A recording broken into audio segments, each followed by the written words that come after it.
ভারতের এমন একটি দুর্গ আছে যেখানে সূর্যাস্তের পর প্রবেশ করা নিষিদ্ধ। বলা হয় রাত নামলেই সেখানে শুরু হয় অদ্ভুত সব ঘটনা। জানেন এই জায়গার নাম কি? এই সেই ভানগড় দুর্গ।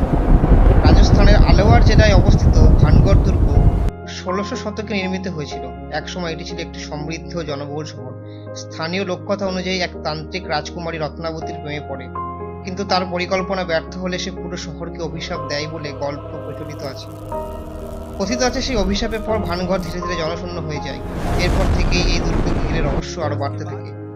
আজও অনেক পর্যটক দাবি করেন তারা এখানে অদ্ভুত শব্দ শুনেছেন বা অস্বাভাবিক অনুভূতি পেয়েছেন, যদিও এসব ঘটনার বৈজ্ঞানিক প্রমাণ নেই।